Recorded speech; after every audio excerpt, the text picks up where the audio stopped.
have daffodils and an old dog. So you look around, you think this early spring garden's kind of a mess. It is, and a very slow spring, not like last year. But there are signs of life coming. So normally I have the whole the whole garden planted by middle of April. Definitely not doing that this year. It's definitely still cold, but let's see what's still coming up. Well, you wouldn't think there was anything going on in this early spring, but look, potatoes are coming up.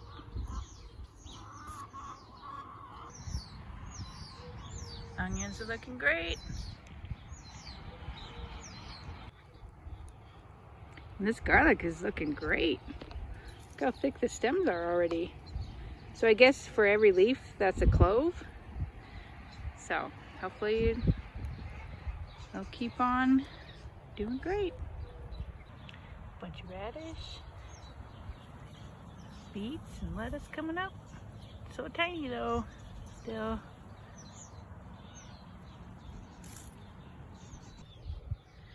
Peas are looking good. First batch got eaten, so pretty happy. Second batch. So some of the broccoli is doing great. Look at this guy. Look at all those new leaves. Some of them are doing terrible. And this is the second planting of this row, so I think there's something going on there. I don't know if they're not getting enough water or they're getting nippled or what. So we'll see. It's looking pretty good though. Here's a garden mistake. These tulips crack me up. They're so pretty, and I have planted them thinking that they would be here with the dark purple iris, but they bloom like 6 weeks before the iris did. These are definitely the most early tulips we have in the yard. Oh well.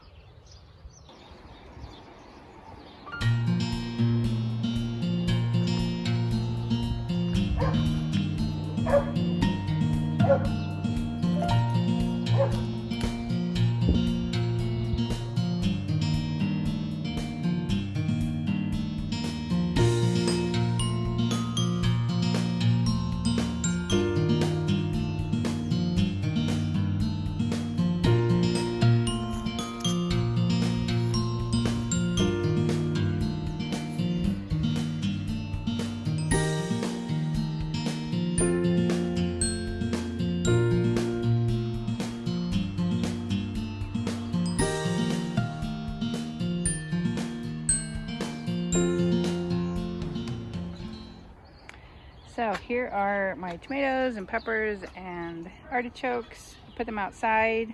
It's called hardening off, getting them used to intense sunshine and the wind for sure. It'll strengthen the plants before I go out. It's definitely not time. So I did repot quite a few of these. Check these. These are the pots I got from my roses I just planted, but they're literally the most perfect pot up for a tomato plant, because the more stem you cover when you repot, the more roots it grows. So when these actually go in the ground, they're going to be awesome. Hopefully, we'll see. But I bring them in at night. Like I said, I set a timer and everything, but look at my poor artichokes. They look terrible. These guys have a couple of good leaves, but a bunch of dead ones. I had 5 artichoke plants. 3 of them died. So we'll see. I sure hope these guys live. They definitely got something going on that they don't like. And then also in all of the soil, there's some kind of random squash plant growing. So I don't know what's up with that. But tomatoes seem to be doing okay. They're doing okay. Definitely better now that I fertilized them and I put them outside. They're definitely responding well to all of that. So as long as you keep them kind of in the part shade and then bring them in at night, you can harden them off well, and they'll definitely respond better once you put them out into the soil on their own. Just so you know, I definitely put an alert on my phone for like 6 or 7 in the evening to remind myself, bring those plants inside. So, thanks for watching. It's a slow spring here, but things are starting to come along. And happy gardening, everybody. And remember, life's a garden. Dig it.